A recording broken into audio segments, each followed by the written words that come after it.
Reborn of heartless billionaire episode 23। अस्तित्व अमानत के ward के बाहर खड़ा होकर अमानत के बेजान से चेहरे की तरफ देख रहा था।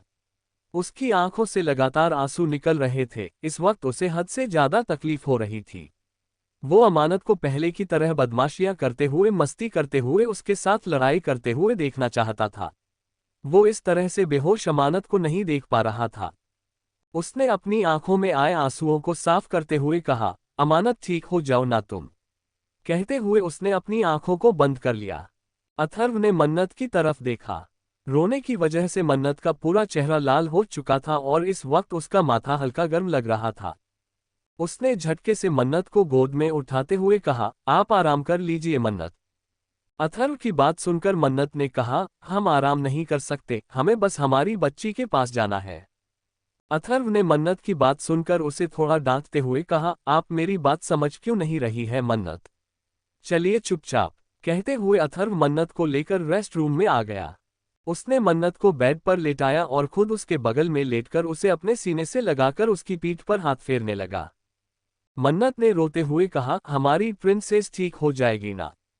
हम उनके बिना जीने के बारे में सोच भी नहीं सकते। आप जानते हैं ना कि हमारे लिए वो कितनी जरूरी है, हम उनसे कितना प्यार करते हैं। अथर्व मन्नत की बात सुनकर बस उसके सर पर हाथ फेर रहा था। कुछ ही देर में ज्यादा रोने की वजह से मन्नत की आंख लग चुकी थी। अथर्व ने जब महसूस किया कि मन्नत सो चुकी है, उसने मन्नत के माथे को चूमते हुए कहा, जिस इंसान की वजह से आज मेरी प्रिंसेस की ये हालत है, मैं उसे ऐसी सजा दूंगा मन्नत, ऐसी सजा दूंगा कि वो दोबारा पैदा होने से पहले भी 1000 बार सोचेगा। कहते हुए अथर्व अपनी जगह से उठकर खड़ा हो गया। उसने मन्नत की तरफ देखा जो कि सुकून से सो रही थी। उसने मन्नत को अच्छे से कंबल से ढक दिया और रेस्ट रूम से बाहर आ गया। अभी तक अमानत की कंडीशन में कोई सुधार नहीं आया था। हालांकि उसकी कंडीशन स्टेबल थी, पर सब लोग उसकी कंडीशन में सुधार चाहते थे। अस्तित्व अभी भी उसी जगह पर खड़ा होकर अमानत की तरफ देख रहा था। उसके लिए तो उसकी पूरी दुनिया थम चुकी थी। उसकी पूरी दुनिया अमानत थी, जिसके इर्द गिर्द उसकी जिंदगी घूमती थी, और अब जब अमानत इस हालत में थी तो अस्तित्व के लिए एक एक पल काटना मुश्किल हो रहा था। उसने खुद से कहा, तुम्हें ठीक होना ही होगा सिली गर्ल, अगर तुम ठीक नहीं हुई तो फिर मैं तुम्हारे पास आ जाऊंगा, क्योंकि मैं तुमसे दूर नहीं रह सकता।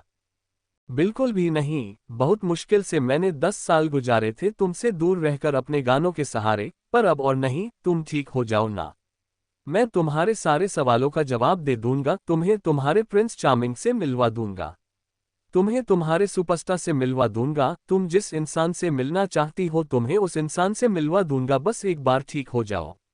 कहते हुए अस्तित्व ने ग्लास वॉल को ही चूम लिया जैसे वो अमानत हो। अबीर अस्तित्व की तरफ देख रहा था। उसे अस्तित्व बिल्कुल भी पसंद नहीं था, पर सुबह से वो देख रहा था कि अस्तित्व, जिसे वो पत्थर दिल समझता था, उसकी बहन के लिए बच्चों की तरह रो रहा है, बच्चों की तरह भगवान के सामने गिड़गिड़ा रहा है, बच्चों की तरह हरकतें कर रहा है।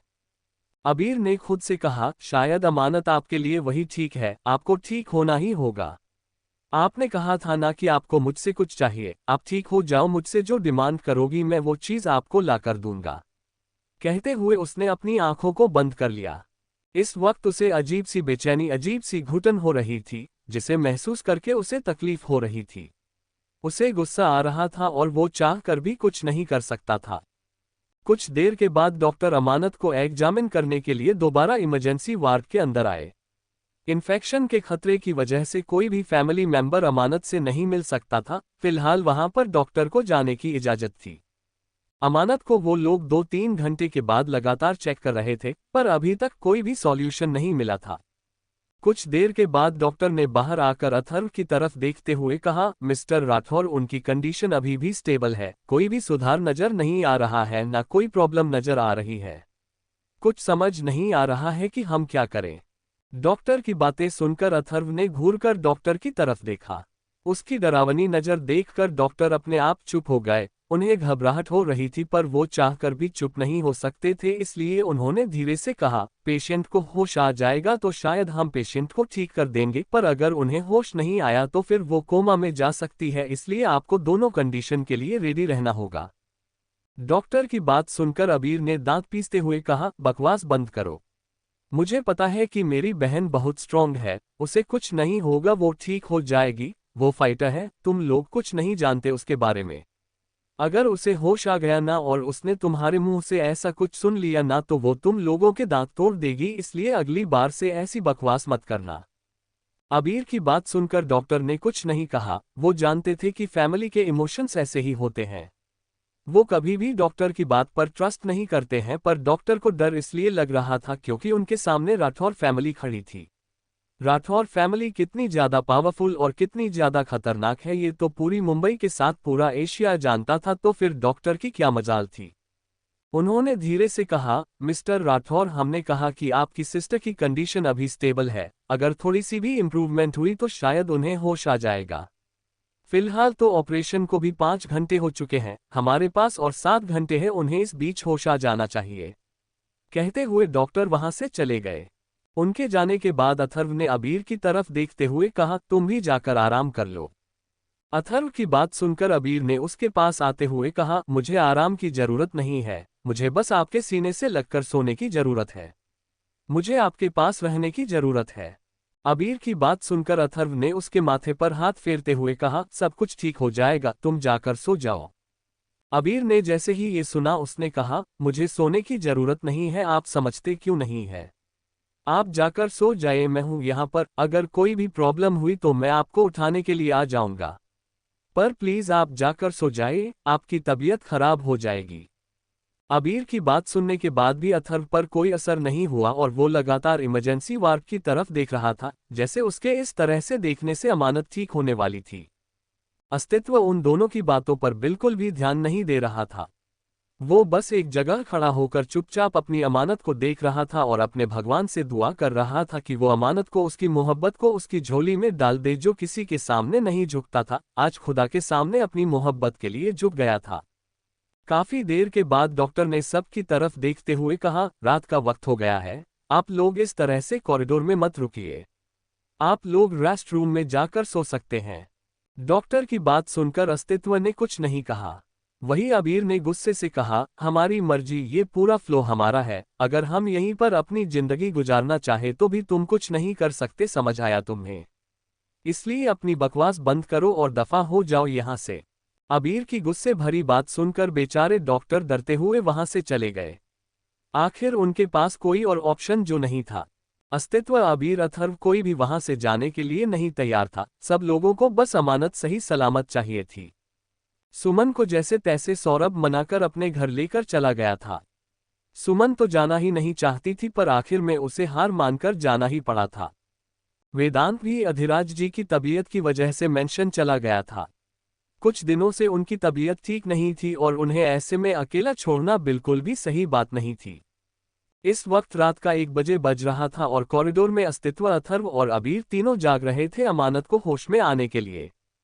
अभी सिर्फ 5 घंटे बचे थे, अगर 5 घंटे के अंदर अंदर उसे होश नहीं आता तो उसकी कंडीशन और ज्यादा क्रिटिकल हो सकती थी, इसलिए वो तीनों बस भगवान से दुआ कर रहे थे कि अमानत को होश आ जाए।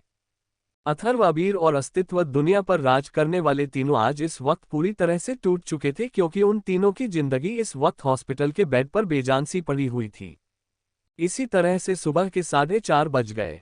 अथर्व इस वक्त चुपचाप कॉरिडोर में बैठा हुआ था, तभी उसका ध्यान अस्तित्व पर चला गया, जो कि इमरजेंसी वार्ड का दरवाजा खोलकर अंदर जाने की कोशिश कर रहा था।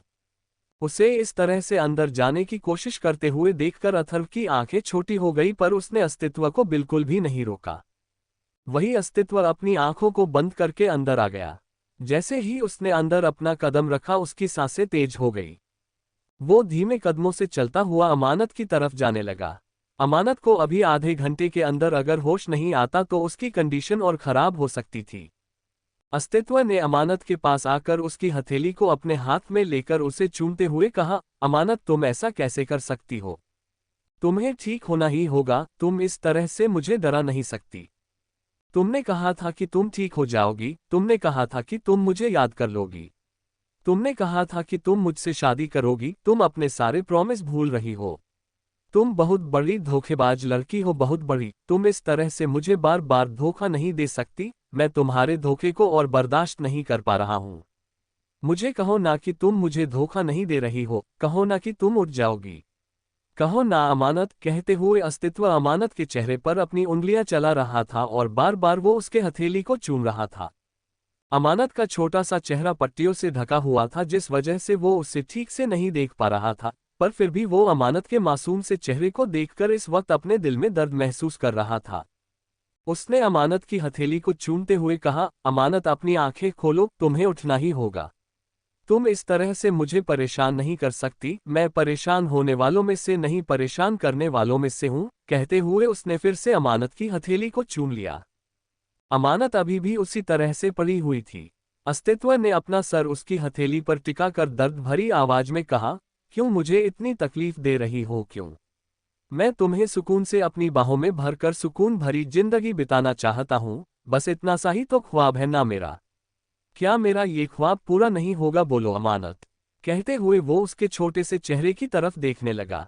अमानत अभी भी अपनी आंखों को बंद करके लेटी हुई थी। अस्तित्व की बात जैसे उसके कान में सुनाई ही नहीं दे रही थी। अमानत को कुछ ना बोलते हुए देखकर अस्तित्व ने कहा, अमानत अपनी आंखें खोलो, तुम इस तरह से मुझे परेशान नहीं कर सकती। अपनी आंखें खोलो। कहते हुए अस्तित्व अमानत को पूरी तरह से उठाने की कोशिश करने लगा, पर अमानत अभी भी अपनी आंखें नहीं खोल रही थी।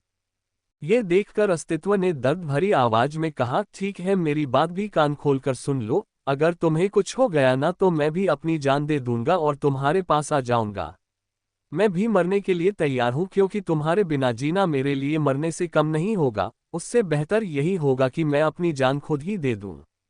कहते हुए अस्तित्व अमानत के चेहरे की तरफ देखने लगा। अमानत अभी भी उसी तरह से पड़ी हुई थी।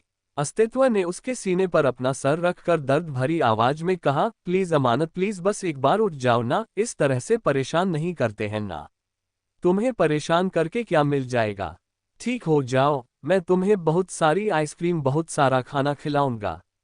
मैं तुम्हें मोटू भी नहीं कहूंगा, तुम कहोगी तो मैं तुम्हें अपनी ऐश्वर्या राय, कैटरीना कैफ, दीपिका पादुकोण, आलिया भट्ट, श्रद्धा कपूर, जिस नाम से बुलाने के लिए कहोगी उस नाम से बुलाऊंगा। अस्तित्व रोते हुए बच्चों की तरह ये सब कुछ कह रहा था, तभी उसे ऐसा लगा जैसे अमानत की हथेली हिल रही है। ये एहसास होते ही उसने अपना चेहरा ऊपर उठाकर देखा तो सच में अमानत धीरे धीरे अपनी आंखें खोल रही थी। अस्तित्व ने जब देखा कि अमानत को होश आ रहा है, उसे ऐसा लगा जैसे कोई उसे उसकी जिंदगी वापस दे रहा हो। उसने अमानत के छोटे से चेहरे को अपने हाथ में भरते हुए कहा, अमानत अपनी आंखें खोलो, अमानत। अस्तित्व की आवाज अमानत के कानों में सुनाई तो दे रही थी, पर उसे कुछ समझ नहीं आ रहा था।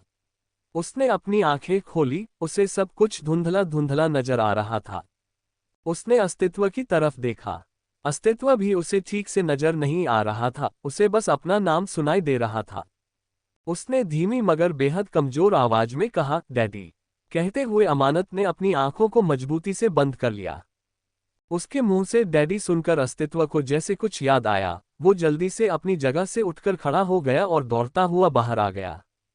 उसने चिल्लाते हुए कहा, डॉक्टर, अमानत को होश आ गया है, डॉक्टर। उसके चिल्लाने की आवाज सुनकर अथर्व और अबीर, जो कि एक दूसरे के साथ बात कर रहे थे, उन्होंने एक दूसरे की तरफ देखा और दौड़ते हुए वार्ड के पास आ गए। अथर्व ने चिल्लाते हुए कहा, मेरी बेटी को होश आ गया है। कहते हुए वो दौड़ता हुआ अमानत के बेड के पास आ गया। उसने जैसे ही देखा कि अमानत सच में अपने हाथ पैर हिला रही है, उसके चेहरे पर एक बड़ी सी स्माइल आ गई। उसने अमानत के पास आकर उसकी हथेली को अपने हाथ में भरकर उसकी हथेली को चूमते हुए कहा, प्रिंसेस अपनी आंखें खोलो, देखो डैडी आए हैं। उसकी आवाज सुनकर अमानत ने अपनी आंखों को खोलकर उसे देखा और धीमी आवाज में कहा, डैडी। कहते हुए अमानत के होठों पर एक छोटी सी स्माइल आ गई। उसे अथर्व का चेहरा भी साफ साफ नजर नहीं आ रहा था, पर वो उसकी आवाज पहचान गई थी।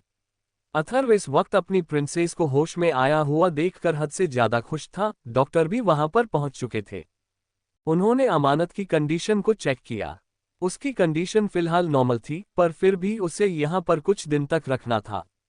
डॉक्टर ने अथर्व की तरफ देखते हुए कहा, पेशेंट की कंडीशन बिल्कुल ठीक है, बस इनका एक्स्ट्रा ध्यान रखने की जरूरत है ताकि ये जल्दी रिकवर कर ले।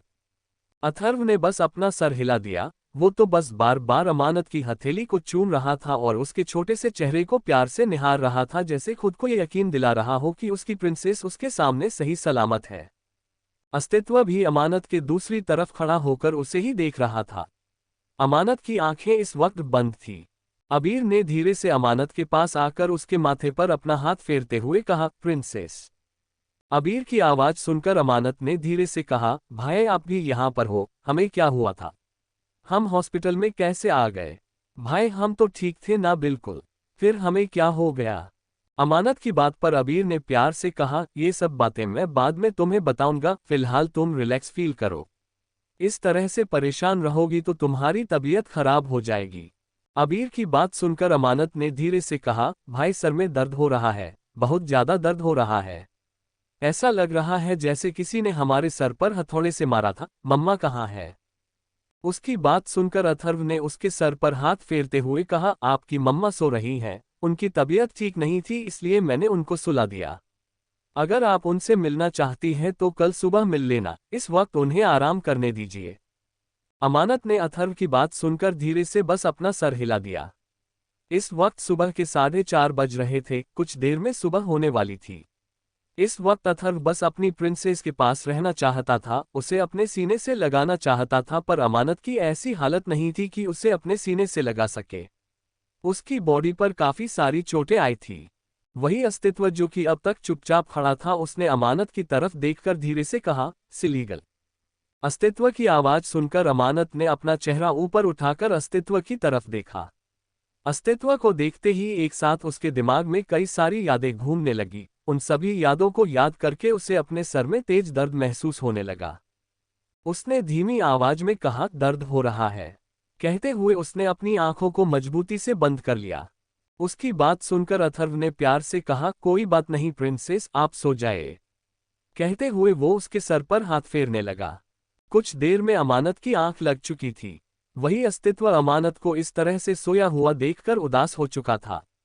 वो अमानत के साथ बात करना चाहता था, पर फिलहाल वो कुछ भी नहीं कर सकता था। उसने गहरी सांस ली और चुपचाप वहां से बाहर चला गया। उसके बाहर जाते ही अथर्व और अबीर ने एक दूसरे की तरफ देखा और वो भी अमानत को देखकर वहां से बाहर आ गए। अस्तित्व उस फ्लो की बालकनी में आकर खड़ा हो गया और बाहर की तरफ देखने लगा। उसके चेहरे के एक्सप्रेशन पूरे उदासी भरे थे। अथर्व ने पीछे से उसके कंधे पर हाथ रखते हुए कहा, उसकी तबीयत ठीक नहीं है, इतना अजीब क्यों बर्ताव कर रहे हो तुम? अथर्व की बात सुनकर अस्तित्व ने कहा, आप जानते हैं ना, मेरे पास उसके अलावा कोई नहीं है। मेरी दुनिया में सिर्फ वो है और मेरे नाना जी है मेरे पास।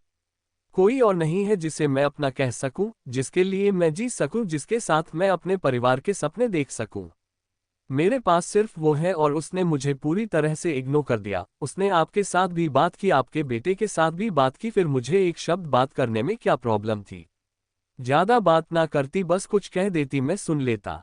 अस्तित्व की बात सुनकर अथर्व ने कहा, उसकी तबीयत ठीक नहीं है और तुम खुद बीमारों की तरह बर्ताव कर रहे हो। सच में मुझे यकीन नहीं होता कि तुम्हें मैं समझदार समझ रहा था। अथर्व की बात सुनकर अस्तित्व ने कहा, ससुर जी मैं समझदार हूं, पर जब बात मेरी सिलीगल की आती है ना, मेरी समझदारी कहाँ चली जाती है मुझे नहीं पता, और मैं समझदार बनना भी नहीं चाहता।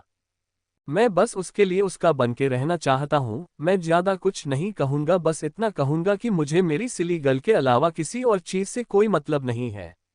दुनिया मेरे बारे में क्या सोचती है क्या नहीं, आई डोंट केयर। हाँ, पर अगर मेरी सिली गर्ल मेरे बारे में अच्छा नहीं सोचती तो मुझे बहुत फिक्र होती है, मुझे बहुत तकलीफ होती है, मुझे बहुत गुस्सा आता है, मुझे बहुत अजीब लगता है, इतना अजीब कि मैं बता नहीं सकता। अस्तित्व की बात सुनकर अथर्व ने कहा, ओके ओके, अब तुम घर चले जाओ अपने, जब तुम्हारी नींद कंप्लीट हो जाए तब यहाँ पर वापस आ जाना। फिलहाल तुम शायद बहुत ज्यादा थके हुए हो, जिस वजह से उठपटांग बातें कर रहे हो। अथर्व की बात सुनकर अस्तित्व ने कहा, माय डियर ससुर जी मैं बिल्कुल ठीक हूँ, आपको मेरी फिक्र करने की जरूरत नहीं है। और रही बात नींद की, तो मुझे नींद तब तक नहीं आएगी जब तक मैं आपकी बेटी को अपने सीने से नहीं लगा लेता, जब तक मैं उसे अपनी बाहों में महसूस करके सुकून की सांस नहीं ले लेता, तब तक मुझे सुकून से नींद नहीं आने वाली। मुझे ऐसे नींद आएगी ही नहीं, मैं चाहे कितनी भी कोशिश क्यों ना कर लूं। अस्तित्व की बात सुनकर अथर्व ने उसे घूरते हुए कहा, कुछ ज्यादा ही फिल्मी डायलॉग हो गया है और नॉर्मल करो। अस्तित्व ने अथर्व की बात सुनकर हंसते हुए कहा, क्या ससुर जी आपको सच में लगता है कि मैंने डायलॉग कहीं से कॉपी किया है? मैंने खुद से लिखे हैं, कुछ तो इज्जत दीजिए, मैं आपका इकलौता दामाद हूं। लोग तो दामाद को सर पर बैठाते हैं और आप दामाद की ऐसी की तैसी कर देते हो, ये तो कितनी गलत बात है। आपको भी बाकी लोगों की तरह अपने दामाद का सम्मान करना चाहिए। गाना नहीं सुना आपने जमाई राजा राम मिले, मैं भी राम की तरह ही हूँ। अस्तित्व की बात सुनकर अथर्व ने अजीब सा मुंह बनाकर उसकी तरफ देखा। तभी पीछे से अबीर ने कहा, राम गलत कहा तुमने, तुम रावण हो। आज दशहरा था, तुम्हें ही रावण की जगह पर बांधकर उड़ा देना चाहिए था। उसकी बात सुनकर अस्तित्व की आंखें छोटी हो गई। कुछ देर के बाद अस्तित्व वहां से मेंशन के लिए निकल चुका था, क्योंकि सच में उसने कब से नहाया नहीं था और उसे एक बार अपने नानू की तबीयत देखनी थी, क्योंकि कल से उसके नानाजी की तबीयत भी ठीक नहीं थी। जैसे ही वो शेखावत मेंशन पहुंचा, उसका ध्यान वेदांत पर चला गया, जो कि लिविंग रूम में गुमसुम सा बैठा हुआ था। वेदांत को इस तरह से चुपचाप बैठा हुआ देखकर अस्तित्व ने उसके पास आते हुए कहा, व्हाट हैपन? इस तरह से क्यों बैठे हुए हो? अस्तित्व की आवाज सुनकर वेदांत ने उसकी तरफ देखते हुए कहा, इस तरह से क्यों बैठे हुए हो से क्या मतलब है तुम्हारा? क्या अब मैं नॉर्मल तरीके से बैठ भी नहीं सकता? उसकी बात सुनकर अस्तित्व ने उससे घूरते हुए कहा, तुम्हारे चेहरे को देखकर लग रहा था कि तुम उदास हो। अब ज्यादा नखरे करने की या ज्यादा झूठ बोलने की जरूरत नहीं है। सीधे सीधे बताओ कि क्या प्रॉब्लम है? अस्तित्व के सवाल को सुनकर वेदांत ने उसकी तरफ देखते हुए कहा, प्रॉब्लम यह है कि मेरा दिमाग काम नहीं करता है। प्रॉब्लम यह है कि मैं कभी कुछ सोचता हूँ, कभी कुछ और सोचता हूँ। मतलब अपने हाथों से सब कुछ बर्बाद करने के बाद मैं सब कुछ पहले की तरह करना चाहता हूँ। तुम समझ पा रहे हो कि मैं क्या कह रहा हूँ? वेदांत की बात सुनकर अस्तित्व ने उसकी तरफ देखकर टेढ़ी मुस्कुराहट के साथ कहा, इश्क छुपाए नहीं छुपता मिस्टर वेदांत। अस्तित्व की बात सुनकर वेदांत की आंखें बड़ी बड़ी हो गई। उसके मुंह से कुछ निकल ही नहीं रहा था। उसकी बड़ी बड़ी आंखों को देखकर अस्तित्व ने धीरे से उसके कानों के पास आते हुए कहा, इस तरह से हैरानी से मुझे देखने से कुछ नहीं होगा। मैंने जो कहा वही सच है, और रही बात मोहब्बत की, तो मोहब्बत जब की है तो उसे अपना बनाने की कोशिश करो, और अगर वो किसी और की है तो उसे भूलने की कोशिश करो। कहते हुए अस्तित्व वहां से चला गया। अस्तित्व के जाते ही वेदांत ने खुद से कहा, क्या करूं? भगवान जी कोई रास्ता दिखा दो। कहते हुए वो भी अपनी आंखों को बंद करके गहरी सांस लेकर वहां से ऊपर चला गया। हॉस्पिटल में अमानत की दोबारा आंख खुल चुकी थी और अब वो पूरी तरह से होश में थी। उसने अथर्व की तरफ देखा, जो कि उसके पास बैठा हुआ था। अथर्व ने प्यार से अमानत के सर पर हाथ फेरते हुए कहा, आपको कुछ चाहिए प्रिंसेस? अमानत ने धीरे से कहा, हमें हमारे प्रिंस चार्मिंग चाहिए डैडी।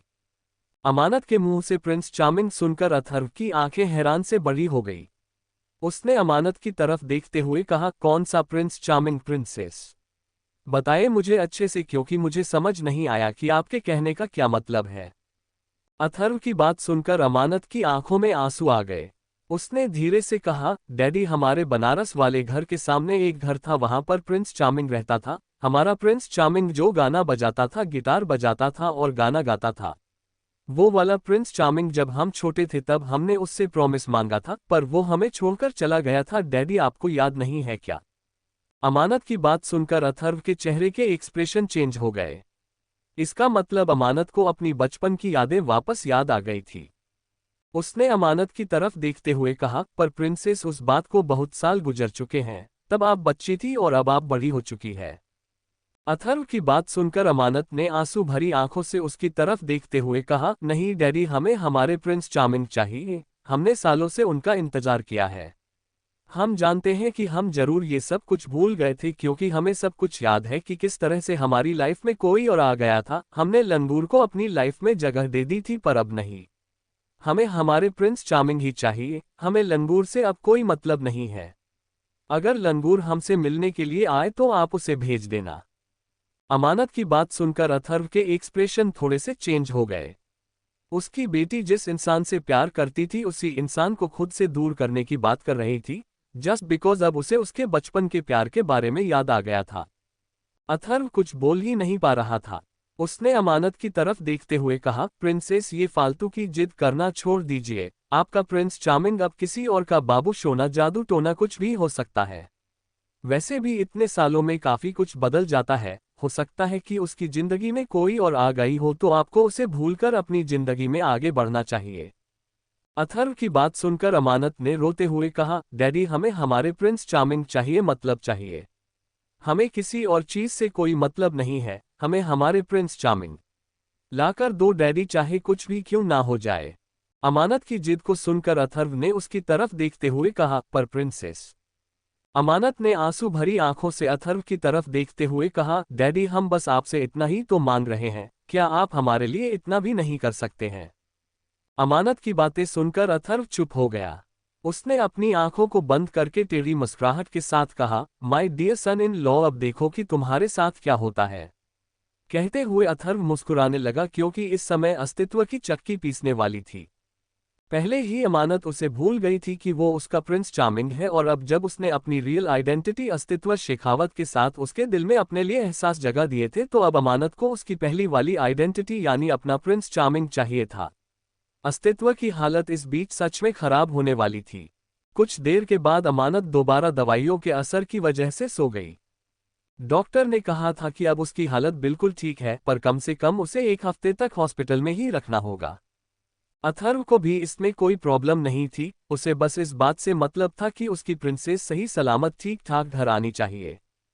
मन्नत अब पहले से नॉर्मल लग रही थी, वो भी ये सुनकर कि उसकी अमानत को होश आ गया है। वो उसके पास बैठकर बार बार उसकी हथेली को चूमकर खुद को यकीन दिला रही थी कि अब उसकी बेटी ठीक है। मन्नत की आंखों में आंसू देखकर अबीर ने उसे मजबूती से अपने सीने से लगाते हुए कहा, मम हमारी अमानत बिल्कुल ठीक है, आप रोना बंद कीजिए। क्यों रोकर अपनी हालत खराब कर रही है। अपने बेटे की बात सुनकर मन्नत ने आंसू भरी आंखों से उसकी तरफ देखते हुए कहा, क्योंकि हमें तकलीफ हो रही है। तुम सोच भी नहीं सकते कि अपनी बेटी को, अपनी अमानत को इस हालत में देखकर हमें कितना दर्द हो रहा था। ऐसा लग रहा था जैसे हम सांस नहीं ले पा रहे हैं, पर अब ऐसा लग रहा है जैसे भगवान ने हमें हमारी सांसें लौटा दी हो। कहते हुए मन्नत प्यार से अमानत की तरफ देखने लगी। अबीर ने मन्नत की तरफ देखकर मुस्कुराते हुए कहा, अमानत हम सबकी जान है ना मॉम। मन्नत ने मुस्कुराते हुए कहा, हाँ हम सबकी, और अब उसे जान से ज्यादा प्यार करने वाला फ्यूचर हस्बैंड मिल चुका है। तुमने देखा नहीं अस्तित्व कितना ज्यादा तड़प रहा था अमानत के लिए, भगवान के सामने घुटनों के ऊपर बैठा हुआ था। शायद ही उसने कभी इस तरह से किसी के लिए दुआ मांगी हो, जिस तरह से उसने अमानत के लिए दुआ मांगी है। तुम्हें पता है पेरेंट्स का प्यार एक तरफ, पर अपनी मोहब्बत का प्यार एक तरफ होता है। हम भी हमारे पेरेंट्स से बहुत प्यार करते हैं, पर हमारे लिए जो जगह हमारे देविल की है वो जगह हम किसी को नहीं दे सकते, किसी को भी नहीं। मन्नत की बातें सुनकर अबीर ने उसकी तरफ देखते हुए कहा, मैं जानता हूँ मॉम कि वो सच में हमारी अमानत से प्यार करता है, मुझे पता नहीं फिर भी उस पर गुस्सा आता है। मैं उससे कभी अमानत से दूर नहीं करना चाहता था, ना अभी करना चाहता हूँ। मैं क्यों अपनी बहन से उसकी खुशियाँ छीनना चाहूंगा। अबीर की बात सुनकर मन्नत के चेहरे पर छोटी सी मुस्कुराहट आ गई। उसने प्यार से अपने बेटे के सर पर हाथ फेरते हुए कहा, तो आप क्यों उससे चिढ़ाते रहते हो। वो इतना अच्छा तो है, उसने कभी किसी के साथ बुरा नहीं किया, फिर आप और आपके डैडी क्यों बेफिजूल में उसके साथ लड़ाई करते रहते हो। आप जानते हो कि वो अपनी तरफ से हर मुमकिन कोशिश करता है सब कुछ सही करने की। उसके साथ भी बचपन से लेकर आज तक बहुत कुछ गलत हुआ है, पर फिर भी उसने खुद को संभाला है, खुद को मजबूत बनाया है। उसकी लाइफ में बहुत कुछ हो चुका है अबीर, उसने बचपन से लेकर आज तक सिर्फ स्ट्रगल किया है। खुशियां उसने कभी नहीं देखी, उसकी खुशी सिर्फ हमारी अमानत में है, इसलिए हम हमारी अमानत को कभी उससे दूर नहीं करना चाहते, कभी भी नहीं।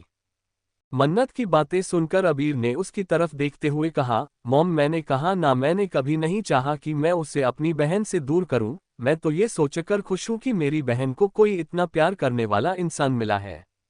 अबीर की बात सुनकर मन्नत के चेहरे पर मुस्कुराहट आ गई। उसने अमानत के सर पर हाथ फेरते हुए कहा, पर डेविल कह रहे थे कि अमानत को सब कुछ याद आ गया है और अब वो अपने प्रिंस चार्मिंग की डिमांड कर रही है, अब हम क्या करें। मन्नत की बात सुनकर अथर्व, जो कि अभी अभी अंदर आया था, उसने टेढ़ी मुस्कुराहट के साथ कहा, हमें कुछ नहीं करना है, जो करना है हमारी अमानत का प्रिंस चार्मिंग करेगा। अथर्व की बात सुनकर अबीर के होठों पर भी टेढ़ी मुस्कुराहट आ गई। उन दोनों की बात सुनकर मन्नत ने कहा, आप दोनों को हंसी आ रही है ये सोचकर कि अब बेचारे अस्तित्व की हालत और खराब होने वाली है। एक तो पहले ही उसने अपनी रियल आइडेंटिटी को अमानत के सामने लाने की जगह पर अपनी दूसरी आइडेंटिटी के लिए अमानत के दिल में जगह बनाए, और अब आपकी बेटी चाहती है कि वो फिर से अपनी पुरानी आइडेंटिटी में आ जाए। आपकी बेटी उस बेचारे को पागल करके छोड़ेगी। मन्नत की बात सुनकर अथर्व ने अमानत के पास आकर उसके सर पर हाथ फेरते हुए कहा, मन्नत अब जो हो रहा है वो मैं खुद देख लूंगा, आपको इसमें फिक्र करने की कोई जरूरत नहीं है। मन्नत ने मुंह बनाते हुए कहा, हम कहाँ फिक्र कर रहे हैं, हम तो बस इस बदमाश लड़की के बारे में सोच रहे हैं, पता नहीं ये क्या करेगी। वैसे आपने पता लगाया कि एक्सीडेंट के पीछे किसका हाथ था? मन्नत के सीरियस सवाल को सुनकर अथर्व और अबीर भी अचानक से सीरियस हो गए। दोनों ने एक दूसरे की तरफ देखकर मन्नत की तरफ देखते हुए कहा, हम पता लगाने की कोशिश कर रहे हैं, जैसे ही कुछ पता चलेगा हम आपको बता देंगे। मन्नत ने उन दोनों के चेहरे के एक्सप्रेशन की तरफ देखते हुए कहा, ऐसा क्यों लग रहा है जैसे आप दोनों कुछ छुपा रहे हैं? देखिए, अगर ये बात राघव जोशी से जुड़ी है तो आप लोगों को हमसे कुछ छुपाने की जरूरत नहीं है, और उस इंसान को हम खुद बर्बाद करना चाहते हैं। उस इंसान ने हमारी वजह से बहुत कुछ किया है, बहुत लोगों की जान ली है। हमने 1000 बार उसे समझाया था कि हम उससे प्यार नहीं करते, ना ही उसके और हमारे बीच में कुछ हो सकता है, पर फिर भी वो घटिया इंसान आज भी हमारे पीछे पड़ा हुआ है, जैसे हमने उसका कुछ चुरा लिया हो। हमारी वजह से डेविल ने सालों पहले उसे जिंदा छोड़ दिया था। हमने यही सबसे बड़ी गलती कर दी थी, उसे जिंदा छोड़ने के लिए कहकर। हमें उसे जिंदा छोड़ने के लिए कहना ही नहीं चाहिए था। अगर वो जिंदा नहीं होता तो आज इतना सब कुछ नहीं हो रहा होता, सब कुछ ठीक हो जाता। मन्नत की बात सुनकर अबीर ने उसके चेहरे के पास आकर प्यार से उसके चेहरे को अपने हाथ में भरते हुए कहा, मॉम, जो हो चुका है उससे याद करके खुद को तकलीफ देने से अच्छा है कि अब आप पुरानी बातों को भूलकर फ्यूचर में आगे बढ़े, ताकि सब कुछ फिर से ठीक हो सके। अबीर की बात सुनकर मन्नत ने आंसू भरी आंखों से उसकी तरफ देखते हुए कहा, हम जानते हैं कि आप सही कह रहे हैं, पर हम क्या करें? बार बार ये सोचकर कि अगर हमने अतीत में आपके डैडी को नहीं रोका होता तो शायद आज हमारी जिंदगी की सबसे बड़ी मुसीबत हमारे ऊपर ना लटक रही होती। हमें खुद पर गुस्सा आता है और वो गुस्सा आंसुओं के रूप में आंखों से निकलने लगता है। कहते हुए मन्नत ने अपनी आंखों को बंद कर लिया और अबीर को गले लगा लिया। अथर्व ने जल्दी से उन दोनों के पास आकर उन दोनों को अलग करके मन्नत को अपने सीने से लगाते हुए कहा, कुछ नहीं होगा, मैं सब कुछ ठीक कर दूंगा। अबीर ने जैसे ही ये देखा कि उसके डैडी ने किस तरह से उसे उसकी मॉम से अलग किया है, उसकी आंखें छोटी हो गई। उसने अजीब सा मुंह बनाते हुए कहा, शी इज माई मॉम, आप क्यों हर बार ऐसे उन्हें मुझसे दूर करते हैं? मैं उनको आपसे चुरा नहीं रहा हूं, बल्कि मैं अपना हक ले रहा हूं। अबीर की बात सुनकर अथर्व ने उससे घूरते हुए कहा, शी इज माई वाइफ, मैं उसे संभाल सकता हूं। अगर तुम्हें किसी को संभालना है तो खुद शादी करो और अपनी वाइफ को संभालो। अबीर ने जैसे ही अपने डैड की बात सुनी, उसकी आंखों के सामने माही का चेहरा घूमने लगा। उसने जल्दी से खुद को संभालते हुए कहा, मुझे शादी करने में कोई इंटरेस्ट नहीं है। कहते हुए अबीर अमानत के बगल में आकर बैठ गया और उसके छोटे से चेहरे को देखने लगा। अबीर की बात सुनकर अथर्व ने कहा, कहीं ऐसा तो नहीं कि तुम्हें सच में लड़के पसंद है? अगर तुम्हें सच में लड़के पसंद है तो तुम सच एक्सेप्ट कर सकते हो, हमें कोई प्रॉब्लम नहीं है। वैसे भी आजकल ये सब कुछ काफी ज्यादा ट्रेंड में हो रहा है, हमें कोई शर्म नहीं है ये एक्सेप्ट करने में कि हमारा बेटा स्ट्रेट नहीं है। वैसे भी हर कोई स्ट्रेट नहीं हो सकता। अपने डैड की बात सुनकर अबीर की आंखें हैरानी से बड़ी हो गई। उसने लगभग चिल्लाते हुए कहा, वॉट आर यू सेइंग? आपको क्या लगता है कि मैं वो हूं? मैं वो नहीं हूं, मैं स्ट्रेट हूं। मुझे लड़कियां ही पसंद है, इसलिए अगली बार ऐसी बात मत कीजिए। मॉम, देखिए ना डैड मेरे बारे में कैसी बातें कर रहे हैं और आप चुपचाप उनकी बात सुन रही है। आपको उन्हें कुछ कहना चाहिए। अबीर की बात सुनकर मन्नत ने कहा, आपके डैड सही कह रहे हैं, अगर कोई प्रॉब्लम है तो आप हमें बता सकते हैं। अपने पेरेंट्स की बात सुनकर अबीर का दिमाग खराब हो चुका था। उसने गुस्से से कहा, मैं बिल्कुल ठीक हूं, मेरे अंदर कोई प्रॉब्लम नहीं है। मुझे लड़कियां ही पसंद है, जब मुझे मेरे लायक कोई लड़की मिल जाएगी तो मैं शादी कर लूंगा। मेरे कहने का मतलब था कि मुझे फिलहाल शादी नहीं करनी। मेरे कहने का ये मतलब नहीं था कि मुझे कभी शादी नहीं करनी। शादी तो मुझे करनी है, पर फिलहाल नहीं करनी है, इसलिए प्लीज फालतू की बकवास बातें सोचना बंद कर दीजिए, वरना मैं पागल हो जाऊंगा। अबीर की बात सुनकर अथर्व ने मन्नत की तरफ देखते हुए कहा, आई थिंक हमें यहाँ से चलना चाहिए और तुम्हें भी। कहते हुए उसने दरवाजे की तरफ देखा जहां पर अस्तित्व खड़ा था। अस्तित्व को देखकर अबीर ने अथर्व की तरफ देखकर मुस्कुराते हुए कहा, बिल्कुल डैड, अब आगे जो कुछ भी संभालना है होने वाले जीजा जी संभाल लेंगे। क्यों जीजा जी? कहते हुए अबीर अस्तित्व के पास आ गया। अबीर के मुंह से जीजा जी सुनकर अस्तित्व की आंखें हैरानी से बड़ी हो गई। उसने खुद से कहा, अचानक से कड़वा करेला शक्कर कैसे बन गया। अबीर ने अस्तित्व के चेहरे के एक्सप्रेशंस देखकर धीरे से उसके कानों में कहा, best of luck mister Shekhawat. अब देखते हैं कि तुम करते क्या हो। कहते हुए अबीर अपने पेरेंट्स के साथ वहां से बाहर चला गया। उसके बाहर जाते ही अस्तित्व अंदर आ गया।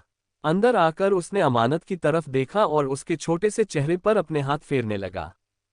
कुछ ही देर हुई थी कि अब अमानत ने अपनी आंखें खोली। आंखें खोलते ही उसने नींद भरी आवाज में कहा, डैडी हमारे प्रिंस चार्मिंग। अमानत के मुंह से प्रिंस चार्मिंग सुनकर अस्तित्व की आंखें हैरानी से बड़ी हो गई। अमानत ने जब अपनी पूरी आंखें खोली तो उसे अपनी आंखों के सामने अस्तित्व का चेहरा नजर आया। एक पल के लिए उसे देखकर वो खुश हो गई, पर अगले ही पल उसने अपना चेहरा दूसरी तरफ करते हुए कहा, तुम यहाँ पर क्या कर रहे हो। अमानत की बात सुनकर अस्तित्व ने कहा, व्हाट डू यू मीन, मैं यहाँ पर क्या कर रहा हूँ। मैं तुम्हारा बॉयफ्रेंड हूँ, इसलिए मैं तुम्हारे पास बैठा हुआ हूँ। अगर मैं तुम्हारे पास नहीं रहूंगा तो कौन रहेगा। अस्तित्व की बात सुनकर अमानत ने उसकी तरफ देखते हुए कहा, देखो जो कुछ भी हमारे बीच में हुआ उसे भूल जाओ, हम तुम्हारे साथ नहीं रह सकते। हम किसी और से प्यार करते हैं, वो भी बचपन से। अब हमें उनके पास जाना है। अमानत की बात सुनकर अस्तित्व की आंखें अजीब तरह से बड़ी हो गई। उसने अमानत को घूरते हुए कहा, तुम्हारे कहने का क्या मतलब है। अमानत ने गहरी सांस लेते हुए कहा, हमारे प्रिंस चार्मिंग जिनसे हम बचपन में प्यार करते थे, हमें उनके पास जाना है। हमें अब तुमसे कोई मतलब नहीं है, चले जाओ यहां से। अमानत की बात सुनकर अस्तित्व को ऐसा लगा जैसे किसी ने उसके सर पर हथौड़ा मार दिया हो। उसने खुद से कहा, व्हाट द हेल। अपनी ही आइडेंटिटी को याद दिलाने के लिए मैं इसके आगे पीछे घूम रहा था, वो आइडेंटिटी याद आते ही ये मुझे खुद से दूर कर रही है। अभी अस्तित्व को ऐसा लग रहा था जैसे अभी जाकर उसे दीवार पर अपना सर फोड़ लेना चाहिए। अमानत की जिद के सामने तो हर कोई हार मान जाता था, तो बेचारे अस्तित्व की क्या मजाल। उसने खुद से कहा, भगवान मेरी किस्मत लिखते टाइम आपने क्या सोचा था कि मुझे पागल करके छोड़ोगे। अस्तित्व अमानत की तरफ देखकर ये सब कुछ सोच ही रहा था कि तभी अमानत ने कहा, तुमने सुना नहीं लंगूर, हमें अब तुम्हारे साथ कोई रिश्ता नहीं रखना। अब हम हमारे प्रिंस चार्मिंग के पास जाना चाहते हैं और उनकी बनके रहना चाहते हैं। अस्तित्व के चेहरे के एक्सप्रेशन देखकर अमानत ने उदासी भरी आवाज में कहा, हम जानते कि जो कुछ भी हमारे बीच हुआ उसके बाद तुम शायद सच में हमसे प्यार करने लगे हो, पर अब तुमने हमें बता दिया था कि हम दोनों के बीच में कुछ भी फिजिकल कांटेक्ट नहीं हुआ था, बस किसकी थी। तो अब भूल जाओ सब कुछ और अपने लिए कोई अच्छी सी लड़की ढूंढ लो। वैसे भी जब देखो तब धमकी देते रहते थे कि कोई अच्छी लड़की ढूंढ लूंगा, अब ढूंढ लो, हम खुद इजाजत दे रहे हैं। हम तो अब हमारे प्रिंस चार्मिंग को ढूंढने के लिए जाएंगे। अमानत की बात सुनकर अस्तित्व ने उसकी कमर में हाथ डालकर उसे अपने करीब खींचते हुए कहा, प्रिंस चार्मिंग, अब तुम्हें अपना प्रिंस चार्मिंग याद आ गया तो उसके पास जाना है।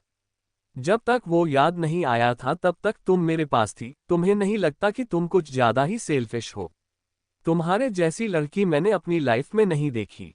अस्तित्व की बात सुनकर अमानत ने उदासी भरी आवाज में कहा, हम जानते हैं कि तुम हमारे बारे में बुरा सोचोगे, बुरा बोलोगे, पर सच में हम बचपन में उनसे बहुत सारा प्यार करते थे और बचपन में हमने उनसे प्रॉमिस लिया था और उनको प्रॉमिस दिया था कि हम उनसे ही शादी करेंगे। जब उनसे शादी करेंगे तो तुम्हारे साथ रिश्ते में रहकर हम तुम्हें धोखे में नहीं रखना चाहते। हमारी बात को समझो ना लंगूर, हम सच में हमारे प्रिंस चार्मिंग को धोखा नहीं दे सकते। अमानत की बात सुनकर अस्तित्व को समझ नहीं आ रहा था कि वो किस तरह से रिएक्ट करे। अमानत उसके बचपन के प्रिंस चार्मिंग को धोखा नहीं देना चाहती थी, जो कि वो खुद था। अस्तित्व ने खुद से कहा, मुझे खुश होना चाहिए, रोना चाहिए या सर फोड़ना चाहिए। अस्तित्व के चेहरे की तरफ देखकर अमानत ने उदासी भरी आवाज में कहा, तुम इतने हैंडसम हो, तुम्हें अच्छी लड़की मिल जाएगी सच में। अमानत की बात सुनकर अस्तित्व ने उससे खुद से दूर करते हुए कहा, मुझे अच्छी लड़की नहीं चाहिए, मुझे यही बुरी लड़की चाहिए जो हर पल हर वक्त मेरा दिमाग खराब करती रहती है। मुझे यही बुरी लड़की चाहिए जिसे कुछ करना नहीं आता। मुझे यही बुरी लड़की चाहिए जो एक नंबर की मेंटल है। अस्तित्व की बात सुनकर अमानत ने पाउट बनाते हुए कहा, हमारी बुराई कर रहे हो हमारे सामने ही। अस्तित्व ने अमानत को घूरते हुए कहा, जब तुम मुझे छोड़कर किसी और के पास जाने की बात कर सकती हो तो मैं तुम्हारे सामने तुम्हारी बुराई नहीं कर सकता। अस्तित्व की बात सुनकर अमानत को गिल्टी महसूस हो रहा था। उसकी आंखों में आंसू भी आ गए थे। उसने अपना चेहरा नीचे झुकाते हुए कहा, हम क्या करें? हम फंस चुके हैं, हमें कुछ भी याद नहीं था। अब जब सब कुछ याद आ गया तो हम तुम्हारे साथ कैसे रह सकते हैं? ये तो प्रिंस चार्मिंग के साथ धोखा होगा ना। अगर हमने हमारे प्रिंस चार्मिंग को धोखा दिया तो हम जिंदा नहीं रह पाएंगे, हम सुसाइड कर लेंगे। अमानत की बात सुनकर अस्तित्व ने उसके गाल पर हल्के से चपत लगाते हुए कहा, अपने छोटे से दिमाग को कंट्रोल में रखो, ये कुछ ज्यादा ही चलने लगा है आजकल। अस्तित्व का थप्पड़ खाकर अमानत ने पाउट बनाते हुए कहा, तुम्हें शर्म नहीं आती बीमार लड़की को थप्पड़ मारते हुए? कहते हुए अमानत के मुंह से हल्की सी आह निकल गई, क्योंकि ज्यादा बोलने की वजह से उसे अपने सर में दर्द होने लगा था। अस्तित्व ने जब अमानत की आह सुनी उसने घबराते हुए कहा, तुम ठीक तो हो ना? अमानत ने दर्द भरी आवाज में कहा, हम ठीक नहीं है, हमें दर्द हो रहा है और तुम हमें मार रहे हो। तुम्हें बिल्कुल भी शर्म नहीं आती, तुम बेशर्म हो बेशर्म। अमानत की बात सुनकर अस्तित्व ने उसे घूरते हुए कहा, मुझे क्यों शर्म करनी चाहिए? तुम खुद मुझे धोखा दे रही हो, वो भी सामने से कहकर। शर्म तो तुम्हें आनी चाहिए, वो भी बहुत ज्यादा। तुम्हें पता है मैंने तुम्हारे लिए कितनी खूबसूरत लड़कियों को रिजेक्ट किया है। इतना सब कुछ पता होने के बाद भी तुम मुझे छोड़कर किसी और के पास जाना चाहती हो। तुम्हें पता है वो सूजी मेरी दोस्त जिससे तुम्हें जलन होती थी, तुम्हारे लिए मैंने उससे दोस्ती तोड़ दी क्योंकि उसने मुझे प्रपोज किया था। पर तुम मतलबी हो मतलबी। कहते हुए वो अपनी जगह से उठकर खड़ा हो गया। उसने अमानत की तरफ देखते हुए कहा, आज से कभी तुम्हारे सामने नहीं आऊंगा, कभी भी नहीं। जियो अपनी जिंदगी अमानत, जियो। कहते हुए अस्तित्व वहां से चला गया। उसकी बात सुनकर अमानत की आंखों में आंसू आ गए। उसने रोते हुए कहा, हम क्या करें भगवान जी, आपने हमारे साथ ऐसा क्यों किया? हमें हमारे प्रिंस चार्मिंग अगर याद आने थे तो इसको हमारी लाइफ में क्यों भेजा था? हम इस वक्त बहुत ज्यादा तकलीफ में हैं। कहते हुए अमानत रोने लगी। अस्तित्व ने बाहर आकर गहरी सांस लेकर खुद से कहा, अब मैं क्या करूं? क्या मुझे प्रिंस चार्मिंग बन जाना चाहिए, या मुझे सुपरस्टार बन जाना चाहिए, या फिर मैं अस्तित्व ही बनकर रहूं? ओह गॉड, मुझे रास्ता दिखाओ वरना सच में मुझे अपने लिए पागलखाने में सीट बुक करनी पड़ेगी। उसने इतना कहा ही था कि उसका ध्यान अपने सामने खड़े अथर्व और अबीर पर चला गया, जो कि टेढ़ी मुस्कुराहट के साथ उसकी तरफ देख रहे थे। अस्तित्व को अब जाकर उनकी मुस्कुराहट की वजह पता चल रही थी। उसने उन्हें मुस्कुराते हुए देखकर छोटी आंखों से उन्हें घूरते हुए कहा, मेरी हालत को देखकर हंस रहे हैं ना आप दोनों? हंस लीजिए, आज मेरा वक्त है, कल आप लोगों का भी आएगा। मैं भी देखता हूं कि आप लोग फिर कैसे हंसते हैं। आपकी बेटी एक दिन सच में मुझे पागल खाने में एडमिट होने की नौबत लाने वाली है। कहते हुए अस्तित्व वहां से जाने लगा। वो आगे जा पाता इससे पहले ही मन्नत ने कहा, अस्तित्व। मन्नत की आवाज सुनकर अस्तित्व ने पीछे पलटकर मन्नत की तरफ देखते हुए कहा, मदर इन लॉ, आपकी बेटी मुझे पागल करना चाहती है, अब आप ही बताइए कि मैं क्या करूं? उसे जिंदगी में 3 बार प्यार हुआ। पहली बार तब जब मैं 14 साल का था, तब उसने मुझे प्रिंस चार्मिंग बना लिया। दूसरी बार तब जब मैंने गाना स्टार्ट किया और मैं सिंगिंग सेंसेशन बन गया, उसने सुपरस्टार से प्यार कर लिया। और बाद में अब जब मैं उसके सामने अपनी रियल आइडेंटिटी अस्तित्व शेखावत के साथ आया, तब उसने मुझसे प्यार कर लिया। अब उसे दूसरी आइडेंटिटी चाहिए। वो कब मेरी कौन सी आइडेंटिटी को मांग ले मुझे समझ नहीं आता। अब मैं इकलौता इंसान 3 आइडेंटिटी लेकर घूम लूंगा तो मैं पागल हो जाऊंगा ना सासू माँ? अस्तित्व की बात सुनकर मन्नत ने प्यार से कहा, देखो वो प्यार किसी से भी करे पर तीनों तो तुम ही हो ना।